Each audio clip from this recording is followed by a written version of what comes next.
बिस्मिल्लाहिर्रहमानिर्रहीम। BCom part 2 students, बेटा आज हम अपने एडवांस अकाउंटिंग में बहुत इंपॉर्टेंट क्वेश्चन करने जा रहे हैं और यूँ समझ लीजिए कि ये आपके रेशो एनालिसिस का one of the typical questions जो हैं उनमें से। और ये क्वेश्चन 93 प्राइवेट में आया था, चूँकि आपके अनसॉल्व में अब 93 तक नहीं है तो इसको मैंने आपके हैंडआउट्स में दे दिया है। और सवाल बहुत अहम सवाल है, तो आइए डिस्कस करते हैं, देखते हैं क्या है। The following balance sheet and income statement furnished bye Messrs हो कॉरपोरेशन। ये इन्होंने एक बैलेंस शीट दी हुई है आपको और ये उसके नीचे इनकम स्टेटमेंट है। पहले हम बैलेंस शीट डिस्कस करते हैं। वो corporation balance sheet as a December 31। Current asset में कैश नहीं मालूम, अकाउंट रिसीवेबल नेट नहीं मालूम। नेट का मतलब है कि इसमें से अलाउंस फॉर बैड डेट आपने माइनस नहीं करने, allowance for bad debt already minus हुए में। बट रिमेंबर ये जो अकाउंट रिसीवेबल है बैलेंस शीट में एंडिंग वाला अकाउंट रिसीवेबल जाता है। आपको याद है क्वेश्चन के अंदर हमें अकाउंट रिसीवेबल बिगनिंग और अकाउंट रिसीवेबल एंडिंग दो गिवन होते हैं और मैं आपको ये तकरीबन हर सवाल में बता चुका हूँ कि अकाउंट रिसीवेबल बिगनिंग हमारे किसी काम का नहीं होता, वो सिर्फ एवरेज निकालने के लिए हमारे काम आता है। असल हमें अकाउंट रिसीवेबल एंडिंग चाहिए होता है, तो जो बैलेंस शीट में होता है वो एंडिंग ही होता है। और फिर मर्चेंडाइज इन्वेंटरी तो ज़ाहिर है ये भी बिगनिंग नहीं बल्कि एंडिंग चाहिए, ये भी अननोन है। तो टोटल करंट एसेट जो है वो अननोन है, यानी तीनों नहीं पता और तीनों का टोटल भी नहीं पता। फिक्स एसेट में हमारे पास इक्विपमेंट है 1800, जिसपे एक्यूमुलेटेड डेप्रिसिएशन है 300, तो उसकी नेट वैल्यू बनती है 1500। तो टोटल फिक्स एसेट ये टोटल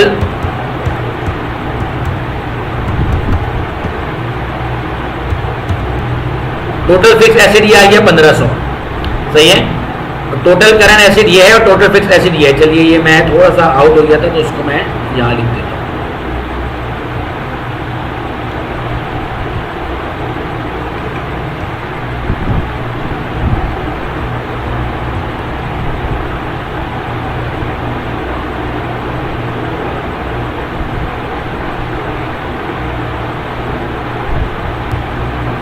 अच्छा जी, ये टोटल फिक्स एसेट का अमाउंट है 1500। ये जो 1800 में से 300 माइनस किया है ना, तो ये आपका आंसर आया 1500, सही है। तो टोटल करंट एसेट हमें नहीं मालूम, टोटल फिक्स एसेट मालूम है 1500, लेकिन टोटल एसेट नहीं मालूम, क्योंकि ज़ाहिर है जब करंट एसेट नहीं मालूम तो करंट में फिक्स जमा होता है तो टोटल एसेट बनता है। फिर इसके बाद लायबिलिटी में अगर हम बात करें तो करंट लायबिलिटी नहीं मालूम, लॉन्ग टर्म डेट नहीं मालूम, लेकिन इतना मालूम है कि वो जो लॉन्ग टर्म लायबिलिटी है उस पर 8% इंटरेस्ट है। नॉर्मली करंट लायबिलिटी पे तो इंटरेस्ट नहीं होता, लेकिन जो लॉन्ग टर्म लायबिलिटी होती है उस पर इंटरेस्ट होता है। तो उसने आपको ये बताया कि लॉन्ग टर्म लायबिलिटी का अमाउंट भी नहीं पता, लेकिन उस लॉन्ग टर्म लायबिलिटी पे जो इंटरेस्ट है वो 8% है। ये मैं इस पे इतना जोर क्यों दे रहा हूँ उसको मैं भी आपको आगे बताता हूँ। तो जाहिर है ना, जब करंट लायबिलिटी पता ना लॉन्ग टर्म लायबिलिटी पता तो टोटल लायबिलिटी भी हमें नहीं मालूम। फिर स्टॉक होल्डर इक्विटी यानी शेयर होल्डर इक्विटी में कैपिटल स्टॉक का मतलब होता है शेयर्स कैपिटल। तो शेयर्स कैपिटल 10 रुपए के हिसाब से हमारा 1000 रुपए और रिटेन अर्निंग है 200 रुपए। तो अगर हम इन दोनों को ऐड कर दें तो टोटल शेयर होल्डर इक्विटी बन जाती है 1200 रुपए। लेकिन चूंकि टोटल लायबिलिटी नहीं मालूम तो इसमें हम शेयर होल्डर इक्विटी ऐड भी कर दें तो टोटल इक्विटीज हमें नहीं मालूम। तो अब आप देख सकते हैं कि सारी की सारी मिसिंग वैल्यूज हैं जो हमने कैलकुलेट करनी है। इसलिए आज का सवाल बेइंतहा इंपॉर्टेंट है, इसको आपने बहुत गौर से समझना है। और इंशाल्लाह जब ये सवाल मुकम्मल हो जाएगा तो आप कहेंगे कि सर ये कोई मुश्किल सवाल नहीं था, हमें सब समझ में आ गया। अच्छा, अब इस बैलेंस शीट के बाद नीचे एक आपको इनकम स्टेटमेंट गिवन है। बेसिकली जब हम सवाल सॉल्व करेंगे तो इनकम स्टेटमेंट से ही स्टार्ट करेंगे, बैलेंस शीट हम इसकी बाद में बनाएंगे। तो आइए जरा इसकी इनकम स्टेटमेंट देखें। तो सबसे पहले सेल है जो नहीं मालूम, कॉस्ट ऑफ गुड्स सोल्ड है वो भी नहीं मालूम, ग्रॉस प्रॉफिट वो भी नहीं मालूम, बट ये पता है कि ग्रॉस प्रॉफिट जो है वो 25% ऑफ सेल है। ऑपरेटिंग एक्सपेंस ये भी नहीं मालूम, तो ऑपरेटिंग इनकम ये भी नहीं मालूम, बट ये पता है कि ये operating income 10% of net sale है। Interest expense 84। अब जरा एक बात यहाँ से सिर्फ ध्यान में रखिएगा कि ये जो इंटरेस्ट एक्सपेंस आपको नजर आ रहा है ना 84, ये बेसिकली इंटरेस्ट ये 8% वाला इंटरेस्ट है। ये यानी यहाँ पे कोई ना कोई वैल्यू होगी लायबिलिटी की, उसका जब हमने 8% लिया होगा तो वो 8% यहाँ पर आया होगा कितना 84, ये 84, सही है। तो ऊपर लॉन्ग टर्म लायबिलिटी का अमाउंट कितना है ये तो नहीं मालूम, लेकिन उस लॉन्ग टर्म लायबिलिटी पे अगर हम 8% अप्लाई करें तो वो 8% इंटरेस्ट एक्सपेंस इतना बनता है, सही है। तो इनकम बिफोर इनकम टैक्स ये भी नहीं पता, और फिर जब इनकम टैक्स माइनस करेंगे हम जो कि 40% है, यानी इस वाले अमाउंट का 40% है, यानी ये जो ऊपर वाला अमाउंट है जो भी होगा उसका 40% होगा इनकम टैक्स, जो कि हमें नहीं मालूम। तो हमारे पास क्या आंसर आएगा? Net income 180। पता चल गया कैसा सवाल है? नजर आ रहा है ना?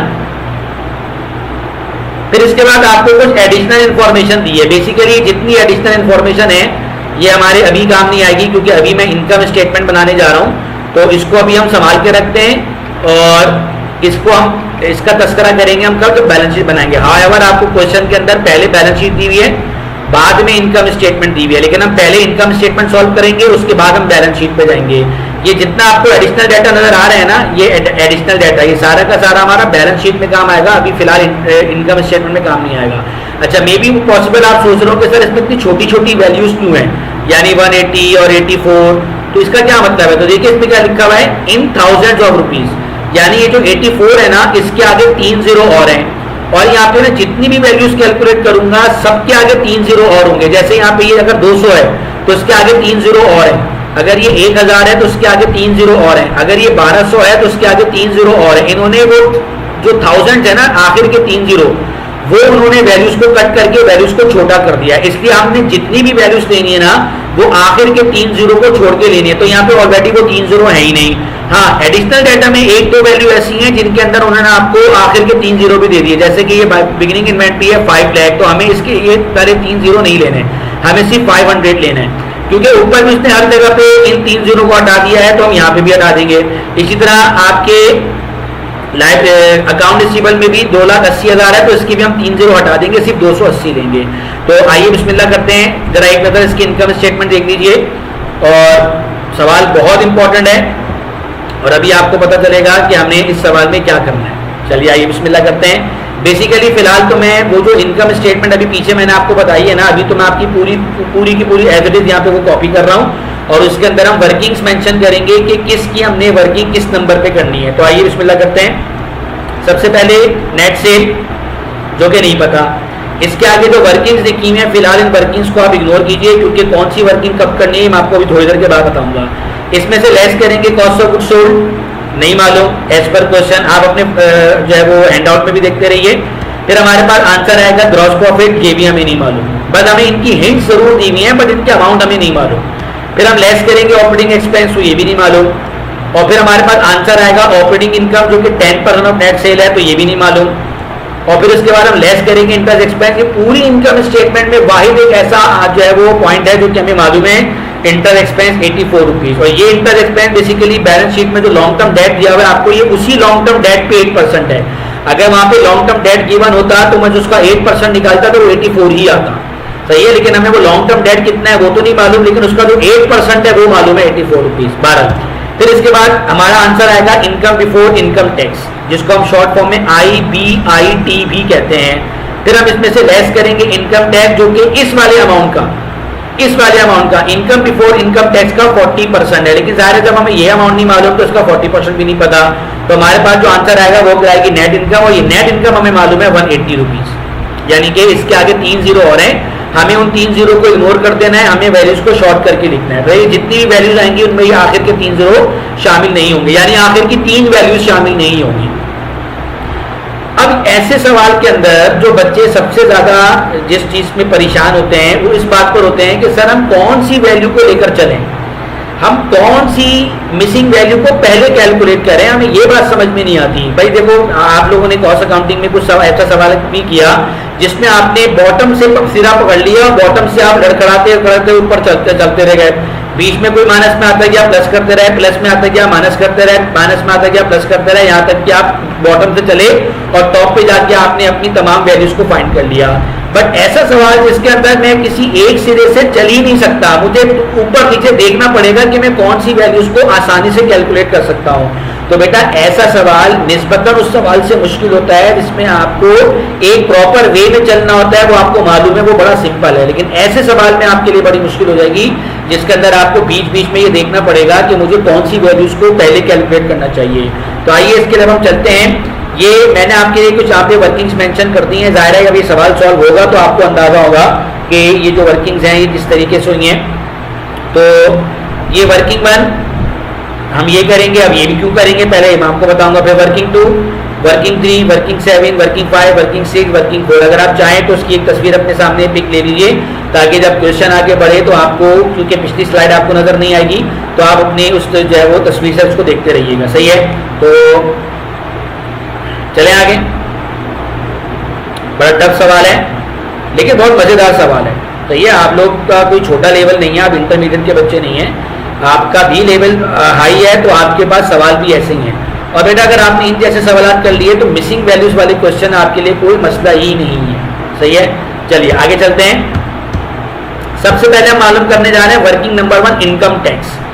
अब कहते क्या है इसके लिए, जरा गौर से देखिए स्टेटमेंट क्या लिखा है। कहता है if income tax is 40% of income before income tax, if income tax is 40% of income before income tax, so therefore net income would be 60% of income before income tax।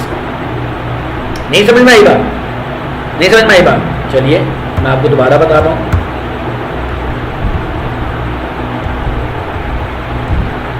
ये देखिए, ये वाली जो वैल्यू है ना, ये है इनकम बिफोर इनकम टैक्स, ये जो क्वेश्चन मार्क है। कहता है कि ये जो इनकम टैक्स है ना, इस वाली वैल्यू का 40% है। तो जाहिर है जब ये जो आंसर आया होगा तो ये 60% आया होगा, क्योंकि अगर मैं इस वाली वैल्यू में से ये माइनस करता हूं, यानी इसको मैं अगर 100 मान लूं और 100 में से इस 40 को मैं माइनस कर दूं, तो मेरे पास जो आंसर आएगा वो 60% आएगा। तो मैं कह सकता हूं कि ये वाली जो नेट इनकम है ये बेसिकली 60% है। किसका 60% है? इस वाली वैल्यू का। यहाँ क्या वैल्यू है ये तो हमें नहीं मालूम, लेकिन यहाँ की वैल्यू का 40% ये है। तो चूंकि जाहिर है परसेंट का मतलब तो मैक्सिमम 100 होता है ना, तो अगर इसको मैं 100 मान लूं और इसमें से 40% माइनस कर दूं, तो ये जो आएगा वो कितना कहलाएगा? 60% कहलाएगा। तो अगर ये मुझे मालूम है कि ये 60% है, ये अगर मुझे मालूम है कि ये 60% है, तो 60% of what? 60% of income before income tax. तो फिर ये वाली वैल्यू कितनी परसेंट होगी? 100% होगी। याद रखिए एक बात बहुत सिंपल है, ये बात मैं आप लोगों को FOH और लेबर वाले केस में बता चुका हूं। जहां मैंने आपको ये बताया था कि FOH are, let's suppose FOH are 80% of direct labour, तो जाहिर है जो भी डायरेक्ट लेबर होगा उस लेबर का 80% FOH होगा। तो आप उस लेबर पे 80% लगाओ तो FOH आ जाएंगे। लेकिन अगर आपको लेबर ही नहीं पता, ये पता है कि FOH 80% है लेबर के, लेकिन लेबर नहीं पता, तो बस जो नहीं पता वो 100% है।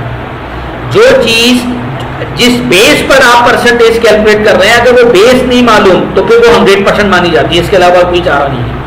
तो बेसिकली इस 180 को मैं ये कह सकता हूं कि ये 60% है इस वैल्यू का। तो अगर ये इस वैल्यू का 60% है तो फिर ये अपने ये वैल्यू से 100% होगी। अगर ये वाली वैल्यू 40% है इस वैल्यू का, तो फिर ये वाली वैल्यू अगेन 100% होगी। समझ में आ रही है बात? तो इसलिए वापिस चलते हैं, क्या कहते हैं? If income tax is 40% of income before income tax, so therefore net income would be 60% of income before income tax, hence income tax would be, क्या करें? 180 मल्टीप्लाई बाय 40 डिवाइड बाय 60। क्या मुश्किल है भाई? मुझे इनकम टैक्स मालूम करनी है ना, मुझे ये मालूम करना है ना कि मेरी इनकम टैक्स कितनी है। तो इनकम टैक्स का परसेंट कितना है? 40। डिवाइड मैंने 60 से क्यों किया? असल तो परेशानी इस बात की है कि सर अगर 40% है तो आपको 100 से डिवाइड करना चाहिए। तो बेटा मैं 100 से तो तब डिवाइड करूं ना कि जब मैं इनकम बिफोर इनकम टैक्स में से ले रहा हूं। मुझे तो इनकम बिफोर इनकम टैक्स मालूम ही नहीं है। तो बेसिकली मैं तो इस 60 को बेस बना रहा हूं, क्योंकि मुझे ये मालूम है कि मेरी नेट इनकम जो है वो 100 का 60% है। तो इसलिए मैंने मान लिया कि वो जो मेरी नेट, मेरा जो इनकम टैक्स है वो 100 का 40% है, लेकिन वो जो 100 है वो मुझे नहीं मालूम। तो जाहिर है जो मुझे नहीं मालूम तो उसको मैं किस तरीके से बेस बना सकता हूं? तो इसलिए मैंने 40 लिया जो कि मेरी इनकम टैक्स का परसेंटेज है, और 60 से इसलिए डिवाइड किया क्योंकि 60 को मैंने बेस बनाना था। 100 से इसलिए डिवाइड नहीं किया क्योंकि वो जो 100 है इनकम बिफोर इनकम टैक्स, उसकी तो मुझे वैल्यू नहीं पता। तो जिसको मैं बेस नहीं बना रहा हूं तो उसको मैं डिवाइड भी नहीं करूंगा। जिसके अमाउंट को लेकर चलूंगा उसी के अमाउंट से डिवाइड करूंगा। तो मैंने अमाउंट भी तो 60 वाला लिया ना 180, तो इसलिए डिवाइड भी मैं इसको 60 से करूंगा। हाँ, अगर मैं डायरेक्ट ये वाला अमाउंट लेता जो कि मुझे पता ही नहीं है, तो फिर तो मैं ये वाला अमाउंट लेता तो उस पर मैं 40 पर लिखता तो मैं डिवाइड बाय 100 करता। अगर मैं ये लेता, जब ये मुझे पता ही नहीं तो मैं कैसे करूं? इसलिए जब मैं ये वाला अमाउंट लूंगा तो परसेंट भी मैं ऐसी की लूंगा। तो सर इसकी तो 60% गिवन ही नहीं है, तो भाई मैं कब कह रहा हूँ गिवन है? मैं तो ये कह रहा हूँ कि अगर ये वाली वैल्यू 100 है, इसका 100 में से 40 माइनस कर दूंगा तो ये ऑटोमेटिकली 60 बन जाएगी ना। ये गिवन तो नहीं है, ये तो मैं खुद बता रहा हूँ आपको कि 100 में से 40 माइनस करोगे तो 60 का अमाउंट 60% निकल कर आएगी। तो इसलिए जब मैंने वैल्यू 180 ली जो कि 60% है, तो फिर मुझे डिवाइड भी 60 से करना होगा। अगर मैं वैल्यू ये वाली लेता जो कि नहीं पता, तो फिर मैं डिवाइड भी 100 से करता। सही है, तो ये आ गया। अब आ जाइए वर्किंग नंबर 2। वर्किंग नंबर 2 तो बहुत आसान हो गई। क्या करेंगे, जो नेट इनकम नीचे गिवन है 180, इस 180 में अगर मैं ऊपर चढ़ूं, और ये जो अभी थोड़ी देर पहले मैंने 120 निकाला, बेटा आप लोग एक काम कीजिए, आप इसको यहीं पर स्टॉप कीजिएगा वीडियो को, और जो मैंने आपको अभी सामने इनकम स्टेटमेंट का फॉर्मेट बताया था ना, आप उसको जल्दी से इनकम स्टेटमेंट को अपने रजिस्टर में कॉपी कीजिए, और जो जो आंसर आता रहे, ये आंसर अभी आप कैलकुलेट ना कीजिए मेरे साथ, लेकिन जो जो आंसर मैं कैलकुलेट करता जा रहा हूं ना, आप उसको अपनी इनकम स्टेटमेंट में पुट करते रहिए, क्योंकि मैं पिछली स्लाइड पे बार बार नहीं जा सकता हूं। आप अपने सामने अगर इस वैल्यूज को बाहर पुट करते रहेंगे ना, तो आपको सामने आसानी से नजर आता रहेगा। तो देखिए नीचे 180 है, और अभी थोड़ी देर पहले मैंने 120 निकाला है, और ये 120 बेसिकली माइनस का किया है, लेकिन अब मैं नीचे से अगर ऊपर जाना चाह रहा हूं तो ये जो बीच में माइनस आ रहा है मैं उसको क्या कर दूंगा, प्लस कर दूंगा। तो देखिए नेट इनकम 180, इसके अंदर मैंने ऐड कर दी इनकम टैक्स 120, तो मेरे पास आंसर आ गया इनकम बिफोर इनकम टैक्स। अब सर मैं क्रॉस चेकिंग करना चाहता हूं कि वो जो उसने कहा था कि इनकम टैक्स जो है वो 40% है, किसका, इनकम बिफोर इनकम टैक्स का। तो देखो इनकम बिफोर इनकम टैक्स आ गई ना 300। अब आप इस 300 का 40% लेके देख लो, यही 120 आएगा, यानी 300 मल्टीप्लाई बाय 40 डिवाइड बाय 100, तो ये 120 आंसर आ जाएगा। क्लियर है बात?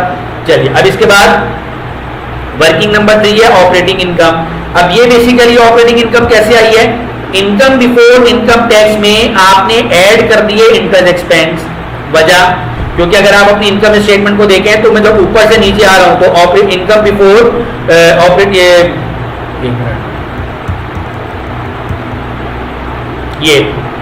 ये जो मेरी ऑपरेटिंग इनकम है, ये अगर मैं इस ऑपरेटिंग इनकम में से ये इंटरेस्ट एक्सपेंस माइनस करता हूं तो ये आता है इनकम बिफोर इनकम टैक्स। अब अगर इसको इसमें से माइनस करके आंसर आ रहा है इनकम बिफोर इनकम टैक्स, जो कि मैंने तो कैलकुलेट कर लिया कि 300 आंसर आया है, लेकिन यहाँ पे क्या वैल्यू होगी कि अगर मैं इसमें से ये 84 माइनस करूं तो ये नीचे 300 बचे, तो जाहिर है बीच में यहाँ पे माइनस में आ रहा है, अगर आप इसको ऊपर प्लस कर देंगे तो कितना बन जाएगा 384। अब क्रॉस चेक कर लो, 384 में से 84 माइनस करोगे तो कितना बन जाएगा 300। तो क्या करेंगे इसके लिए,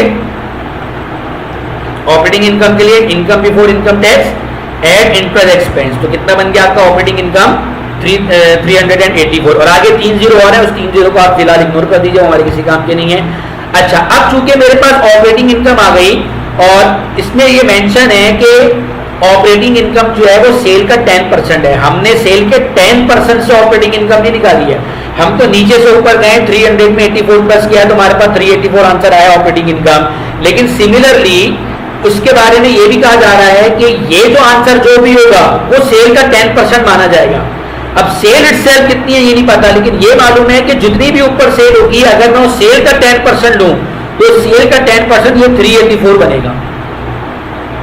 इसका मतलब क्या हुआ कि ये ऑपरेटिंग इनकम जो मैंने कैलकुलेट की है ये सेल का 10% है। जाइए अपने इनकम स्टेटमेंट में जाके देखिए, मैं दोबारा पिछली स्लाइड पे नहीं जा रहा हूं। जो हमारी ऑपरेटिंग इनकम है वो हमारी सेल का 10% है। जिस चीज का वो 10% है, अगर वो चीज नहीं मालूम तो हम उसको 100% मानेंगे।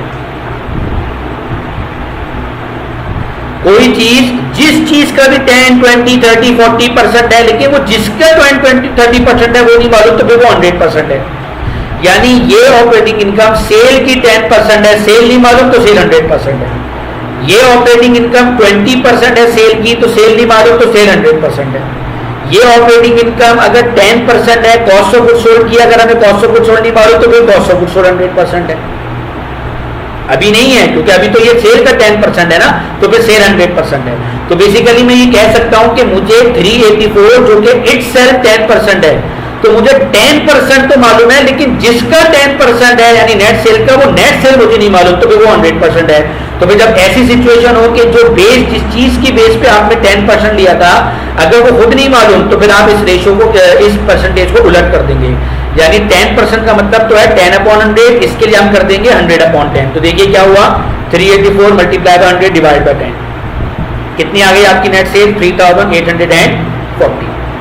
तो अब तुम्हारे लिए बहुत आसान हो गया ग्रॉस प्रॉफिट निकालना है, क्योंकि ग्रॉस प्रॉफिट के लिए क्या बोला कि ग्रॉस प्रॉफिट 25% ऑफ सेल है। तो भाई पहले तो सेल ही नहीं मालूम थी ना, अब तो सेल मालूम हो गई हमें। अब आप सिंपल सेल का 25% ले लो, और सेल का 25% कैसे लेंगे, अभी आपने W4 में सेल कैलकुलेट की थी 3840, उसको मल्टीप्लाई कीजिए 25 से, डिवाइड कर दीजिए 100 से, तो कितनी आ गई आपकी सेल ग्रॉस प्रॉफिट 960। ये तो बड़ा सिंपल सा काम हो गया, अब कोई मुश्किल नहीं है सवाल के अंदर। अच्छा, अब ये ध्यान में रखिए कि ऊपर नेट सेल है, आप देखते रहिए अपने सवाल में, मैं स्लाइड वापस लेके नहीं आ रहा हूँ। ऊपर नेट सेल है 3840, बीच में कॉस्ट ऑफ गुड्स सोल्ड खाली है, अभी वो मिसिंग है, तो आंसर आया हमारा ग्रॉस प्रॉफिट विच इज 960, यानी ऊपर सेल में से cost of goods sold minus होगा तो आंसर आएगा ग्रॉस प्रॉफिट। ग्रॉस प्रॉफिट तो आ गया, लेकिन बीच में जो कॉस्ट ऑफ गुड्स सोल्ड है वो नहीं मालूम, तो क्या मुश्किल है यार। आप 5 में से 2 माइनस करो तो 3 आता है, आप 5 में से 3 माइनस कर दो तो बीच वाला 2 आ जाएगा।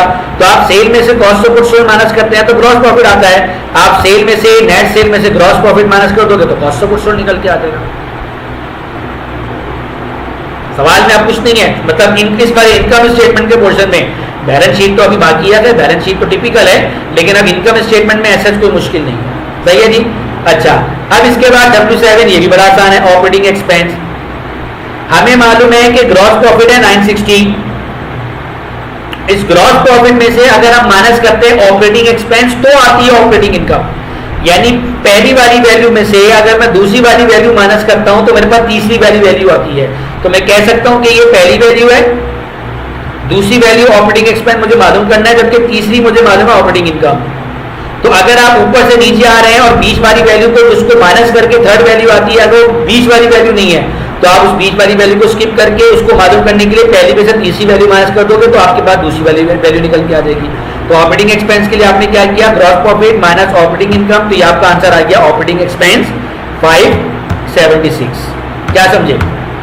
तो ये हमारी टोटल 7 वर्किंग्स थी जो कि हमने की, और ये 7 की 7 वर्किंग के जो फिलहाल आंसर हैं, फिलहाल अभी ये जो जितनी भी वर्किंग्स है इस वर्किंग को तो छोड़िए, जो आंसर रहे जरा ये सारे के सारे आंसर जो वर्किंग्स मैंने आपको दिखवाई थी उन वर्किंग्स में जाके पुट कर दीजिए, और फिर एक मरतबा शुरू से ऊपर से लेकर नीचे तक आइए, तो बीच में कोई भी वैल्यू ऐसी नहीं होगी जो आपको डिस्टर्ब कर रही होगी, बिल्कुल स्मूथली कैलकुलेशन होगी और आखिर में आपका आंसर 180 आ जाएगा। पहले हमारे पास सिर्फ 2 वैल्यू थी, एक 84 इंटरेस्ट एक्सपेंस और एक 180 नेट इनकम, बीच की सारी वैल्यू मिसिंग थी।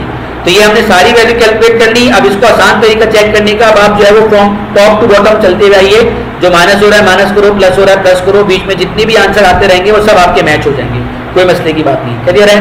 तो अब हम चलते हैं अब हमारे अगले जो है वो हिस्से की तरफ, जो कि इससे ज्यादा टिपिकल है, और वो है हमारी बैलेंस शीट। ये मैंने balance sheet as it is वही दोबारा यहाँ पे कॉपी कर दी आपको समझाने के लिए, और इन तमाम जो है वो जितने भी पॉइंट्स आपको नजर आ रहे हैं इन सब के अंदर आपको वर्किंग्स मेंशन है। जैसे कि पहले हमने करनी है वर्किंग नंबर 1, फिर करनी है वर्किंग नंबर 2, फिर ये आ गई वर्किंग नंबर 3, फिर ये आ गई वर्किंग नंबर 4, फिर ये वर्किंग 5, फिर ये वर्किंग 6, फिर 7, 8 और 9, और सबसे ज्यादा तगड़ी वर्किंग जो है ना ये W7 और W8 है, सबसे ज्यादा तगड़ी वर्किंग। इसमें आपको बहुत मजा आएगा, खासतौर पर हमारे वो बच्चे जो इंटर साइंस का बैकग्राउंड रखते हैं, उन्होंने मैथमेटिक्स पढ़ी है। खैर इसमें कोई बहुत हाई मैथमेटिक्स तो नहीं आएगी आगे, एक नॉर्मली मैथमेटिक्स होगी, लेकिन जिनको मैथमेटिक्स का लगाव है, जो मैथमेटिक्स में अच्छे हैं, उनको ये बात बहुत अच्छी समझ में आएगी, सही है। तो अगेन आप इसकी भी एक तस्वीर ले लीजिए, पिक ले लीजिए, ताकि जब मैं आगे जाऊं तो मुझे पिछली स्लाइड पे आना ना पड़े और आप लोग उसको जो है वो अपनी इस तस्वीर से ले लें, सही है। मैं जो वैल्यूज बताता रहूंगा आप अपनी इस क्या कहते हैं बैलेंस शीट में जाके पुट करते रहिएगा। वर्किंग क्या हुई है वर्किंग को छोड़ दीजिए, बस ये वैल्यूज पुट करते रहेगा ताकि अगली वर्किंग आपके लिए आसान हो जाए, सही है जी। आइए तो सबसे पहले क्या है वर्किंग नंबर 1। अच्छा ये भी मैं आपको बता दूं, आइए ये देखिए, ये मैं आपको बता दूं कि इनकम स्टेटमेंट हो गई। अब ये जो आपको डाटा नजर आ रहा है ना, ये डाटा, जरा ये डाटा अपने सामने रखिए। ये जितना भी डाटा है ये अभी तक हमारे काम नहीं आया था।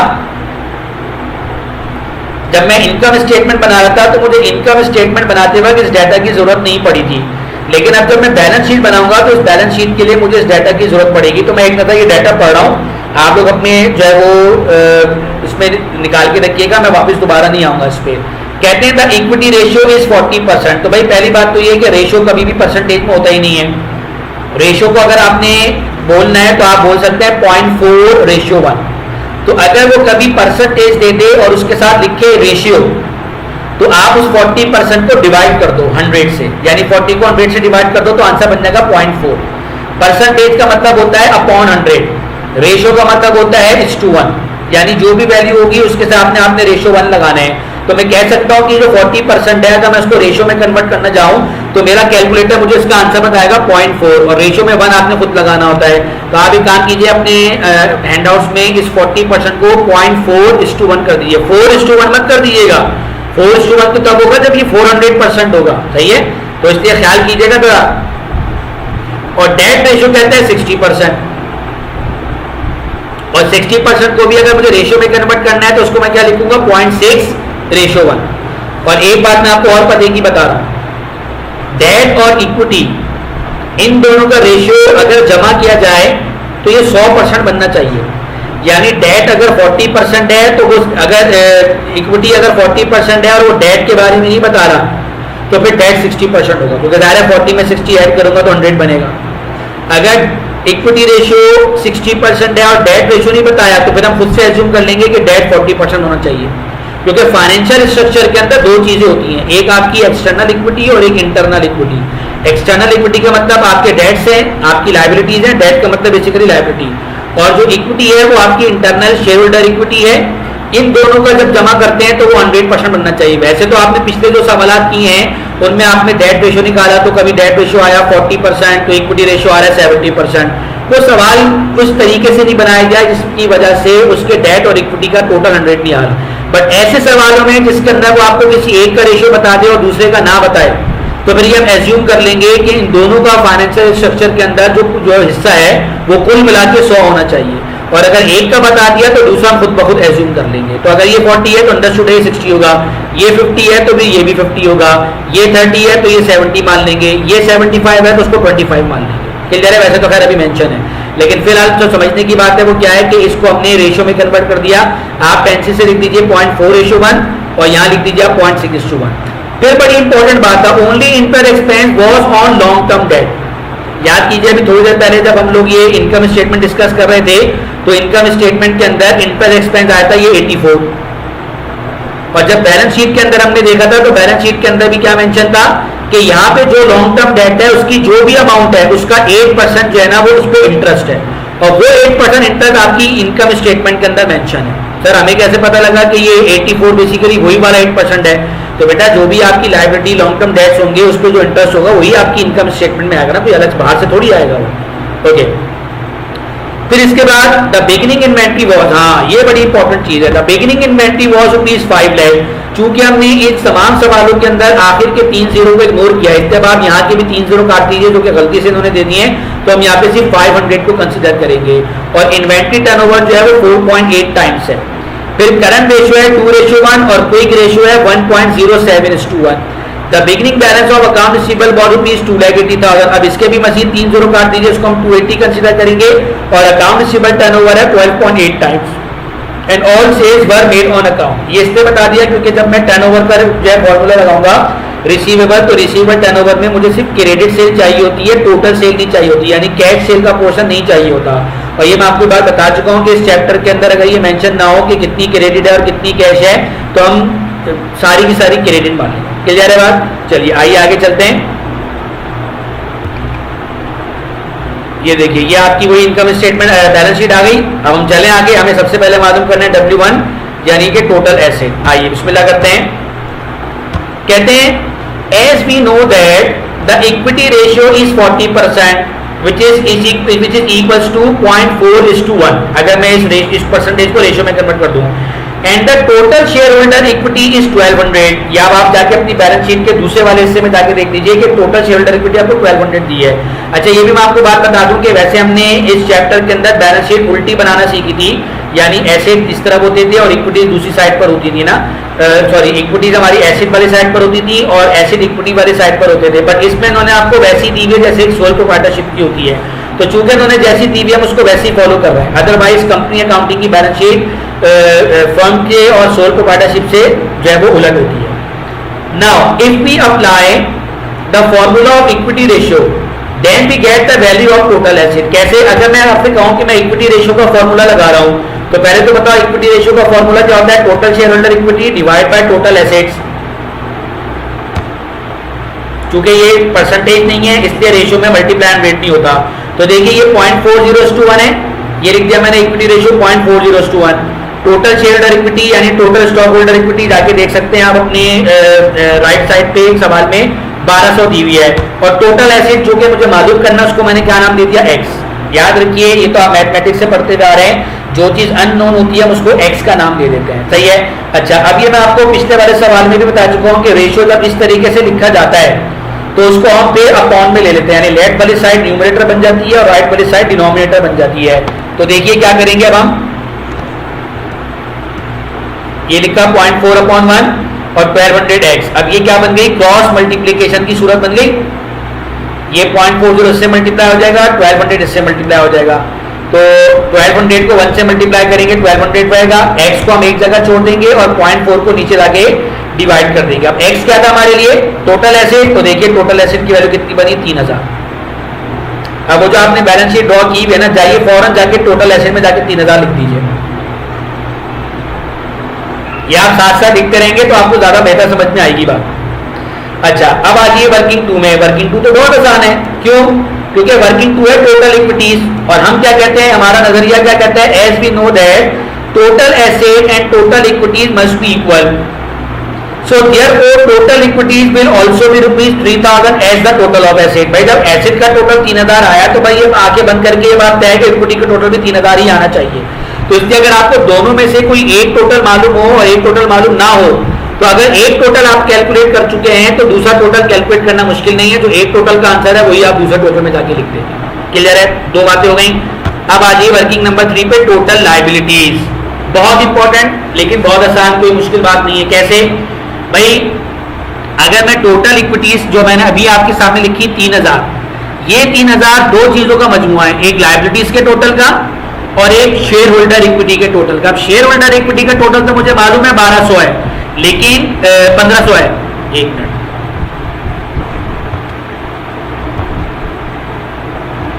सही है, 1200 है।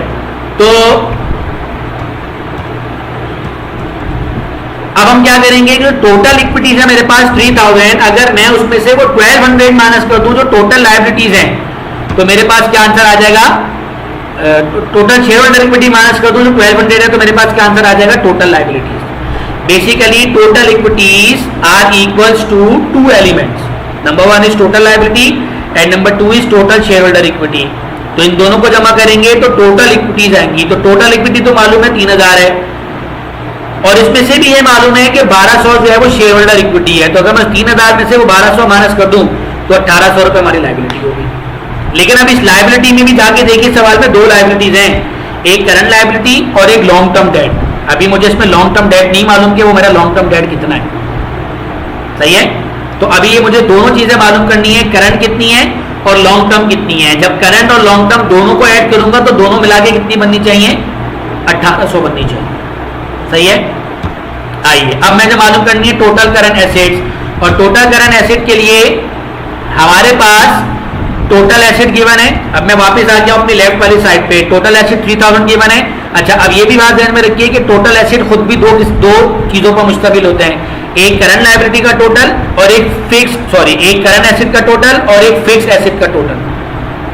टोटल एसेट्स दो चीजों पर मुश्तमिल होते हैं, एक करंट एसेट का टोटल और एक फिक्स एसेट का टोटल। जब हम इन दोनों को ऐड करेंगे, number 1 current asset, number 2 fix asset, तो जो हमारे पास आंसर आएगा वो आएगा टोटल एसेट। तो मुझे इस सवाल में 3000 तो मैंने कैलकुलेट कर लिया था, जबकि फिक्स एसेट का टोटल मुझे ऑलरेडी कीमत है 1500 रुपए। तो अगर मैं इस टोटल एसेट में से 1500 रुपए माइनस कर दूं तो मेरे पास आंसर आ जाएगा करंट एसेट का कितना? 500 रुपीज। W4 हो गई। अच्छा अब बड़ा सिंपल है, आगे चलिए। अब मैं मालूम करने जा रहा हूं लॉन्ग टर्म डेट।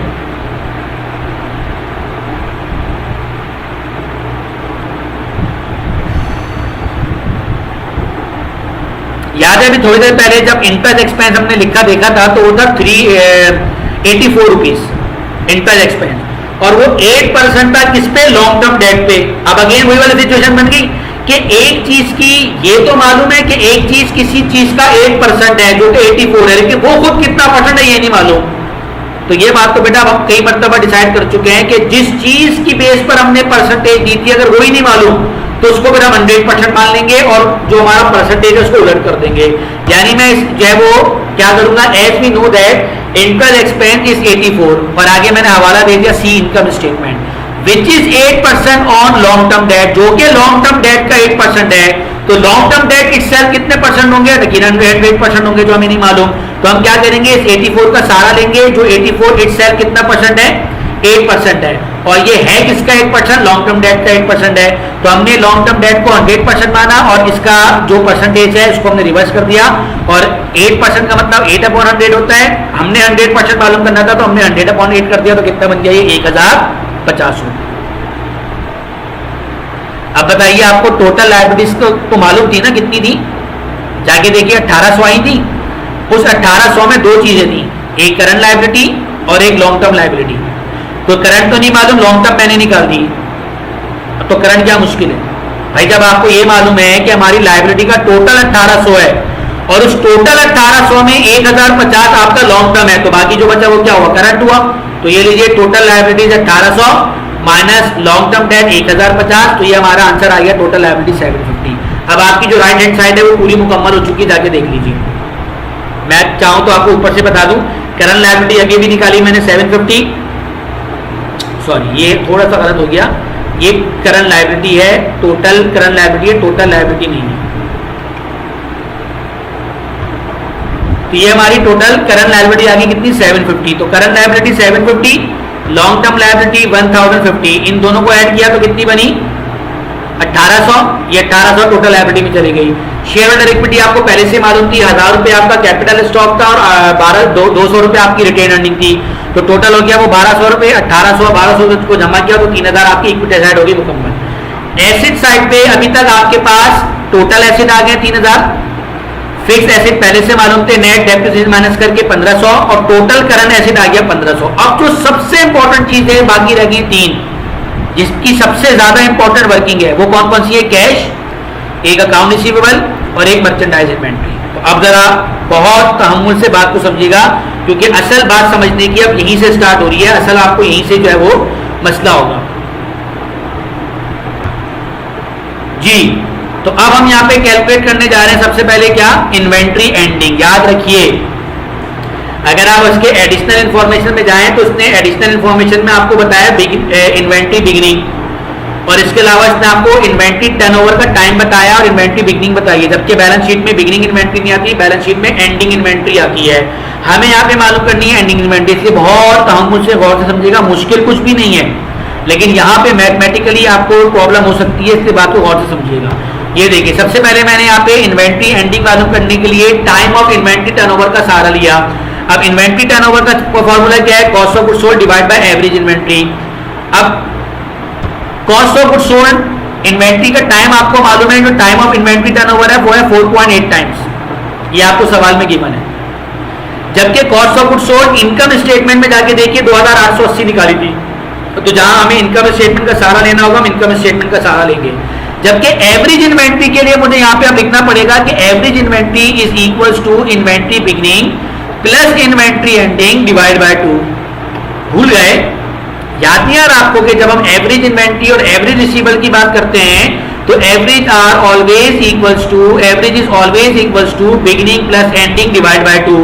तो सर आपने तो एक बात ये बताई थी कि अगर बिगिनिंग और एंडिंग दोनों ना हो, एक ही हो, तो हम उसी को एंडिंग मान लेंगे, उसी को एवरेज मान लेंगे। तो भाई वो एंडिंग बोलता तो मैं एंडिंग मानता ना, उसने तो बिगिनिंग बोला है, इसका मतलब है बिगिनिंग बता रहा है, एंडिंग नहीं बता रहा। इसका मतलब है अगर बिगिनिंग है तो फिर एंडिंग भी होगी और फिर हम उसका एवरेज निकालेंगे, सही है। तो जरा बात को यहीं से समझना है आपने। ये देखिए अब मैं 1 बाय 1 इसको स्टेप बाय स्टेप लेके चल रहा हूँ। ये 4.8 टाइम एज इट इज आ गया, 2880 एज इट इज आ गया। इन्वेंट्री बिगिनिंग तो मुझे मालूम है 500, वो जो 5 लाख था उसके मैंने आखिर के 3 हटा दिए तो रह गया 500। जबकि इन्वेंट्री एंडिंग ही तो मुझे मालूम करना है, क्योंकि देखो मैंने यहाँ पे हेडिंग का डाली थी इन्वेंट्री एंडिंग, तो इस इन्वेंट्री एंडिंग को मालूम करने के लिए मैंने इसको क्या नाम दे दिया, x और डिवाइड बाय 2।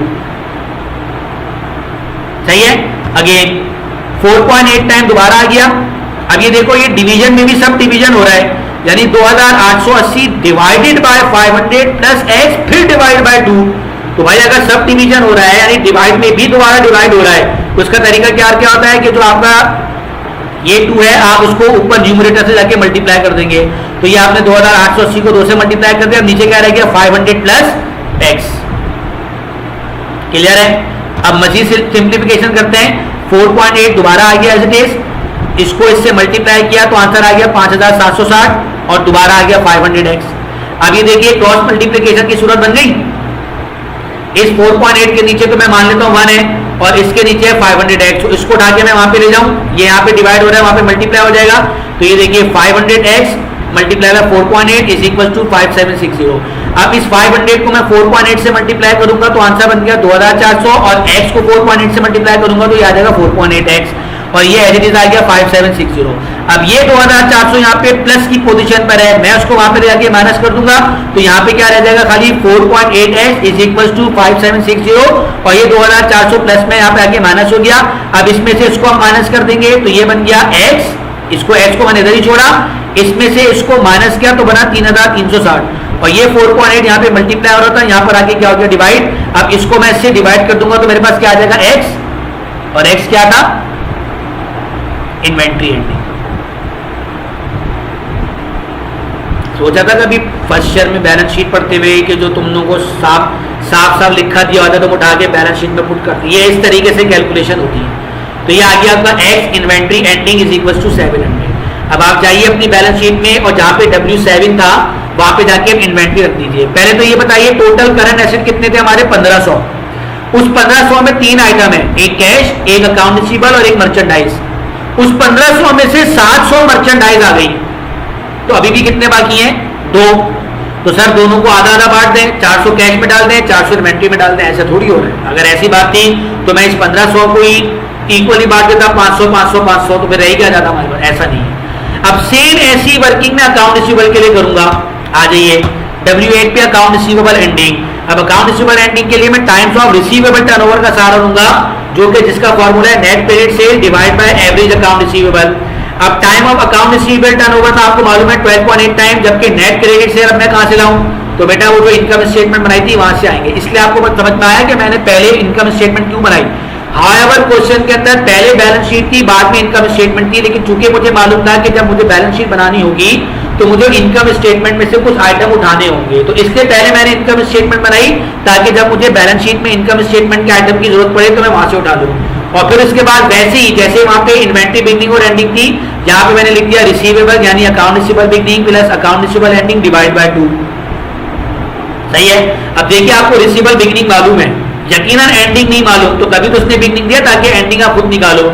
तो दोबारा इसको सिंप्लीफाई करते हैं। 12.8 टाइम क्रेडिट सेल मैंने उठा ली सवाल में से 3840 इनकम स्टेटमेंट से, रिसीवेबल बिगनिंग मालूम है 280 प्लस, अब एंडिंग चूंकि मुझे मालूम करनी है तो उसको मैंने क्या नाम दे दिया x डिवाइड बाय 2।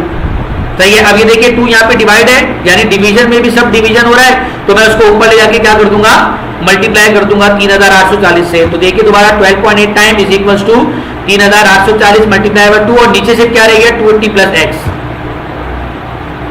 फिर दोबारा देखिए अगेन 12.8 एज इट इज आ गया, इसको इससे मल्टीप्लाई किया तो आंसर आया 7680, ये बन गया 280 प्लस x। अब देखिए क्रॉस मल्टीप्लिकेशन की सूरत बन गई, इस 12.8 के नीचे 1 है और ये इसके नीचे 280 प्लस x है, ये वहां चला जाएगा 1 वहां चला जाएगा, 1 की जरूरत ही नहीं लिखने की। तो 280 प्लस x मल्टीप्लाई बाय 12.8 और ये 7680 एज इट इज आ गया। अब इसको इससे मल्टीप्लाई करूंगा 280 को 12.8 से और x को भी मल्टीप्लाई करूंगा 12.8 से, तो ये कितना बना 280 मल्टीप्लाई बाय 12.8 3584 और x को मल्टीप्लाई किया 12.8 से तो 12.8 इज इक्वल टू 7680।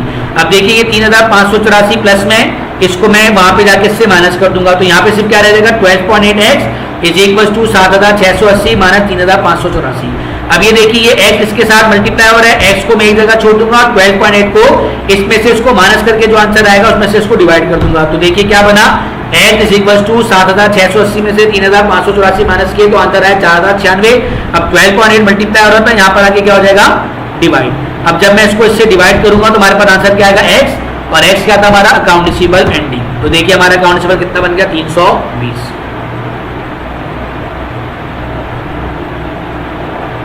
अब देखो करंट एसेट का टोटल 1500 था, उस 1500 में से 700 इन्वेंट्री थी, 320 अभी मैंने निकाल दिया आपका अकाउंट रिसीवेबल। 700 और 320 कितने हो गए 1020। तो अब सिर्फ क्या रह गया, एक ही एसेट रह गया ना कैश। तो यार अब आप करंट एसेट के टोटल में से अकाउंट रिसीवेबल इन्वेंट्री माइनस कर दो तो कैश आ जाएगा। तो आसान है, W8 cash total current asset 1500 minus inventory 700 जो मैंने आपको भी कैलकुलेट करके बताया इन्वेंट्री टर्नओवर से, और रिसीवेबल 320, तो कितना आ गया कैश 480। अब आप जाके वापस इसको पुट कर दीजिए। ये था बेटा हमारा ओहो कॉर्पोरेशन का क्वेश्चन, इसको आप देख लीजिए, कर लीजिए। और बड़ा टिपिकल सवाल था लेकिन बहुत मजेदार था। आप लोग चूंकि अब आप लोगों का लेवल जो है वो कोई छोटा नहीं है तो इसलिए सवाल भी थोड़े से हैवी आएंगे, और अब आपको ऐसे सवाल करने में मजा आएगा जो इस किस्म के सवाल होंगे। तो ये आप लोगों ने इसको कर लेना है, और इंशाल्लाह इसके बाद भी एक जो है वो सवाल है जो आपने करना है। ये हो कॉर्पोरेशन था, उसी के नीचे एक जोजो कॉर्पोरेशन। हाँ, उस जोजो कॉर्पोरेशन के सवाल में छोटी सी मिस्टेक थी, जरा वो देख लीजिए। ये देख लीजिए, ये जोजो कॉर्पोरेशन का सवाल है, सवाल नंबर 10। बस एक छोटी सी बात थी जो मैंने यहाँ पे सही कर ली, शायद हो सकता है आपके पास सही ना हो। ये कैपिटल स्टॉक 500 है और ये 400 है, तो कुल मिला के कितना बनता है ये 900 रुपये। गालिबन आपके जो है वो हैंड आउट में गलती से शायद ये 600 रुपये लिखे हैं। 12 जो भी लिखा हुआ है इसका आप 900 टोटल कर लीजिएगा। तो इस सवाल के बाद आप इस सवाल को भी देख लेंगे, बिल्कुल ऐसे ही आपके लिए डिजाइन किया है ताकि आपकी इसकी अच्छी प्रैक्टिस हो जाए। तो इंशाल्लाह अगले क्लास में फिर एक अच्छे से सवाल के साथ हाजिर होंगे। उस वक्त तक के लिए इजाजत दीजिए, अपना बहुत ख्याल रखिएगा। अल्लाह हाफिज़।